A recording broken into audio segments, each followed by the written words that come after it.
সন্ধ্যা মালতী বাঁধানো তুলসী ঘাট গোয়াল ঘর তোমার রাজ্য পাঠ ঢালাইয়া রাইতের আন্ধারে কই যাও কেন যাইতে হয়? বন্দেশ্বর পণ্ডিতের কথা মনে পড়ে? দ্রাপর যুগ সমাপ্ত হইলে প্রজাপতি ব্রহ্মার পৃষ্ঠদেশে অধম্যের জন্ম হইল। মিথ্যা হইল অধম্যের সহধর্মিনী। দম্ভ তাহাদের পুত্র। দম্ভ আপন সহদরা মায়াকে বিবাহ করিল এবং তাহাদের লোভ নামে এক পুত্র জন্মগ্রহণ করিল। লোভ আপন ভগিনী গমন করে, ফলে তাহাদের ক্রোধ নামে এক পুত্র এবং হিংসা নামে এক কন্যার জন্ম হয়। মনে পড়ে চন্দ্রমোহন, বন্দেশ্বর পণ্ডিত সেই কোন কালে চিতাখোলার ছাই হইয়া পঞ্চভূতে মিশা গেছে, কথা মিশে নাই, মুনি ঋষিক বাণিত জগতে রইয়া যায়।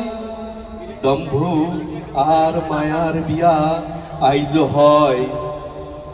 লোভ নামের পুত্রের জন্ম কেউ ঠেকাইতে পারে না। তাই তো চন্দ্রমোহন রাইতের আন্ধারে 14 পুরুষের ভিটা ছাইরা নদীর জলে চোখের জল মিশাইয়া নির্বাসনে যাইতে হয়। ভাইসা যায় গো নদীর জলে প্রতিমা ভাইসা যায়। বড় দুঃখ চন্দ্রমোহন, বড় কষ্ট, তবু মাটির বড় মায়া। রাত নাই দিন নাই, মাথার ভিতরে বুকের ভিতরে খালি পার ভাঙে। নদী খালি কল কল কল কল কইরা বইয়া যায়। চন্দ্রমোহন, মনে পড়ে আশ্বিন মাসে সেই পূজা, ভরা বর্ষার অন্ধারে রাইতের মাঠ, বিল ভৈরা লণ্ঠনের আলো, কালো কালো মানুষের হাতের টেটা আর কোচ, মাছ জলের জিন বরদর পায়। আহারে মাছ সেই নদী, মনে পড়ে চন্দ্রমোহন, বর্ষার নদী, আশ্বিনের নদী, কাশবন, শীতের পিঠা, নবান্ন মনে পড়ে। তবে কই যাও চন্দ্রমোহন রাইতের আন্ধারে রাজ্য পাঠ ছাইরা? কোন নির্বাসনে যাও নদীর জলে চোখের জল মিশাইয়া? চন্দ্রমোহন, ইংরেজ গেল, কিন্তু তোমার কেন নির্বাসনে যাইতে হয়? দেশ হইল জননী, জননী কেন সন্তান বিসর্জন দেয়?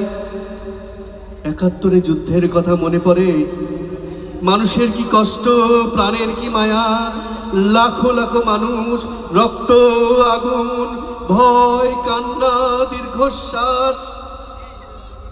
অতঃপর স্বাধীন হইল দেশ। হায়রে স্বাধীন, আমরা যেন কোন রাক্ষসের পেটের মধ্যে আছি। আমাগো চোখ নাই, শরীর নাই, কেবল মাংসের তাল, হিংসা আর লোভের তাল। চন্দ্রমোহন, এখনো এত কিছুর পরও কেন নিজের শিকড়ে টান পড়ে?